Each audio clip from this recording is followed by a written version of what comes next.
तो दोस्तों अपने राजस्थान में आरटी एडमिशन 2025-26 के भौतिक सत्यापन को लेके आप सबके लिए खास अपडेट है। और ये अपडेट कक्षा 9 से लेके 12 तक अध्ययनरत आरटी वाले बच्चों के लिए आया है।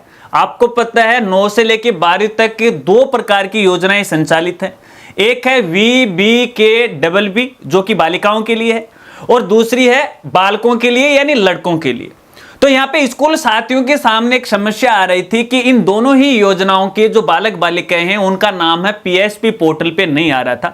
तो इस समस्या का यहाँ पे जो समाधान हो गया है, आइए अब आप अपने स्तर पे इस समस्या का समाधान कैसे कर सकते हैं और क्या नया अपडेट आया है और इसके लिए आपको क्या क्या करना पड़ेगा, ये जानकारी इस वीडियो में आपको बताता हूं।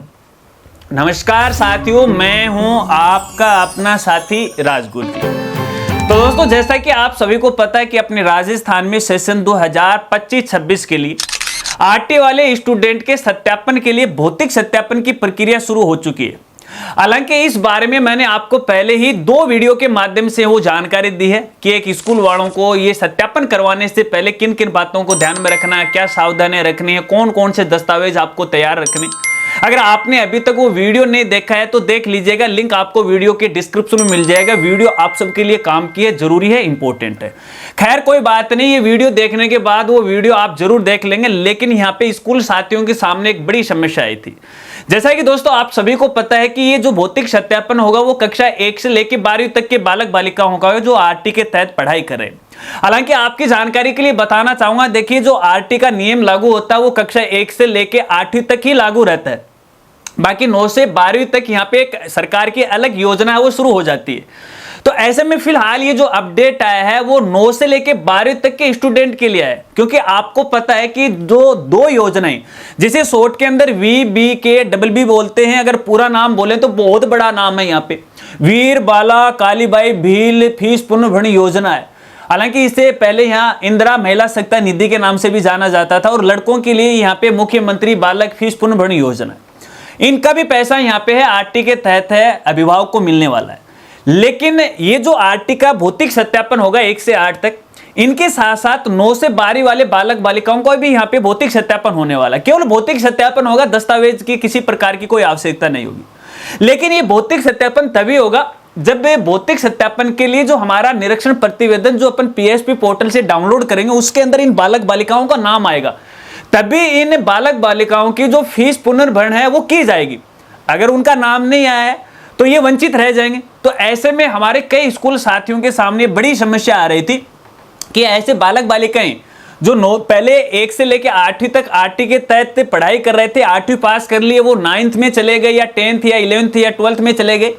वो अपने स्कूल में भी हो सकते हैं, वो किसी दूसरी स्कूल में हो सकते हैं। लेकिन जहां पर ये ऑप्शन आता है वहां पर इन बालक बालिकाओं का नाम नहीं आ रहा था। कुछ का आ रहा था, कुछ का नहीं आ रहा था। मेरे पास भी बहुत सारे साथियों की क्वेरी आई। तो इसके लिए देखिए हमने एक छोटा सा प्रयास आपके लिए किया और वो प्रयास हमारा यहाँ पे सफल हुआ। इस संबंध में हमने संबंधित शिक्षा विभाग को एक लेटर जारी किया था 3 अक्टूबर को। और 3 अक्टूबर के दौरान हमने उस लेटर में कहा था कि अगर ये ऑप्शन यहाँ पे अवेलेबल हो जाएगा, यानी विद्यालय आईडी पर ऐसा ऑप्शन अवेलेबल करवा दो जहां से इन बालक बालिकाओं को खुद विद्यालय अपने स्तर पे ऐड कर सके। तो ऐसे में संबंधित विभाग ने हमारी इस बात को माना और अपने PSP पोर्टल पे यहाँ पे अलाउ का एक ऑप्शन और यहाँ पे लागू कर दिया या फिर चालू कर दिया। तो ऐसे में मैं आपको बताना चाहूंगा, देखिए ये छोटा सा प्रयास तो मैंने आपके लिए किया, वो हमारा सफल हुआ। देखिए इसके लिए एक तो लाइक बनता है और एक प्यारा सा कमेंट है वो बनता है, और इस वीडियो को अपने दोस्तों में शेयर करता तो बनता ही है। क्योंकि देखिए मैं तत्पर रहता हूं कि हमारे स्कूल साथियों के सामने किसी प्रकार की कोई समस्या नहीं आई। लेकिन अब यहाँ पे खास जानकारी और मैं आपको बताना चाहूंगा। देखिए सबसे पहले तो आपको क्या करना है कि यहाँ पे जो स्टूडेंट है 9 से 12वीं तक, चाहे वो आपकी स्कूल का हो या फिर किसी दूसरी स्कूल में पढ़ रहा हो या दूसरी स्कूल से आपकी स्कूल में आए, 9 से 12वीं तक के बीच में, ठीक है। तो सबसे पहले तो उस बालक बालिका का आधार और जन आधार आपको वेरीफाई करना है। देखिए जब तक आप जन आधार या आधार वेरीफाई नहीं करोगे ना, तब तक पोर्टल को ये पता नहीं चलेगा कि ये जो बालक बालिका है वो पहले से आरटी में था या नहीं। भाई पोर्टल को तो पता लगना चाहिए ना। तो ये पता लगाने के लिए आपको जन आधार वगैरह वगैरह है वो वेरीफाई करना है, ठीक है। वेरीफाई करने की सिंपल सी प्रोसेस है। यहाँ पे आधार और जन आधार का आपको वेरिफिकेशन की एक टैब मिल जाती है। बस आपको यहाँ पे क्लिक करना है, क्लास जो भी सेशन है सेशन को आप सिलेक्ट कर लीजिएगा। उसके बाद जो भी क्लास है उस क्लास को आप सिलेक्ट कर लीजिएगा। बच्चे आपको यहाँ पे दिखाई देंगे। अब उनके सामने आधार और जन आधार दोनों ऑप्शन आपको मिल जाएंगे। अब जिनका वेरिफिकेशन हो चुका है वहां पे आपको ग्रीन गुड का मार्क मिल जाएगा, और जिनका नहीं हुआ है उनके यहाँ पे आपको बिल्कुल खाली नजर आएगा। तो जिनके यहाँ पे नहीं हुआ एडिट कीजिएगा, आधार नंबर डालिएगा और वेरीफाई कीजिएगा। ध्यान रखना है यहाँ पे है आधार में और आपके पीएसपी पोर्टल पे स्टूडेंट का जो बायोडाटा है, जैसे उसका नाम, पिता का नाम, डीओबी, स्पेलिंग वगैरह वगैरह, वो सही होने चाहिए, तभी ये वेरीफाई होगा, अन्यथा ये वेरीफाई नहीं होगा। वेरीफाई करने के बाद आपको यहाँ पे है जो ये सेक्शन बनाया गया है या नई टैब दी गई है अलाउ वाली स्टूडेंट की, तो यहाँ पे आपको जैसे आप क्लिक करोगे, क्लिक करते ही यहाँ पे वो ऑटोमेटिक ऐड हो जाएंगे।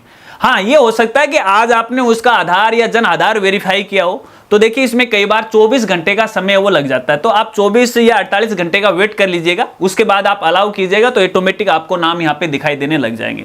तो फिलहाल की स्थिति में यहाँ पे देखिए पोर्टल पे ये काम तो ऑटोमेटिक हो रहा है, लेकिन फिर भी आपको बताना चाहूंगा यदि आपके सामने फिर भी ये समस्या बनी रहती है और आपके स्कूल में इन 2 योजनाओं के पात्र बालक बालिकाएं हैं, नाम ऑटोमेटिक ऐड नहीं हो रहा है, आपने जन आधार आधार को वेरीफाई कर दिया है, तो ऐसे में पहली दफा आपको संबंधित जो पीएसपी सेल है, हेल्पलाइन नंबर है या फिर उनकी मेल है, वहां पे आपको मेल करना चाहिए। फिर भी यदि आपका समाधान नहीं होता है तो आप मुझे सूचित कीजिएगा, अपने स्कूल का पूरा बायोडाटा, अपना लेटर वगैरह वगैरह लिख के मैं संबंधित डिपार्टमेंट को है इस बारे में अवगत करवा दूंगा और आपकी समस्या का समाधान करवाने की मैं भरपूर कोशिश करूंगा। ध्यान रखना, देखिए जब यहाँ पे आप निरीक्षण प्रतिवेदन डाउनलोड करोगे ना, तो उस समय इन सभी बालक बालिकाओं के नाम आना जरूरी है। यदि नाम नहीं आएगा तो ये जो बालक बालिकाएं हैं इन 2 योजनाओं से वंचित है वो रह जाएंगे। तो ऐसे में ये काम तो देखिए आपको करना पड़ेगा। आशा रखता हूं कि यहाँ पे अब आप अच्छी तरह से समझ गए होंगे और कुछ स्कूल साथियों ने यहाँ पे है अपना काम भी कर लिया होगा, क्योंकि 1-2 साथी का मेरे पास मैसेज भी आया था इस बारे में। मैं वीडियो तो तुरंत नहीं बना पाया क्योंकि व्यवस्था कल से यहाँ पे लागू हो गई थी, मैं भी कल किसी काम में बिजी था, इसलिए जिन साथियों को ये जानकारी नहीं है तो इसलिए उनको ये जानकारी दे रहा हूँ। आशा रखता हूँ अब आप अच्छी तरह से समझ गए होंगे। वीडियो जानकारी अच्छी लगी हो तो लाइक कीजिएगा, दोस्तों के साथ शेयर कीजिएगा। तो मिलते हैं फ्रेंड्स अगली एक नई वीडियो के साथ, नए अपडेट के साथ। तब तक के लिए जय हिंद, जय भारत।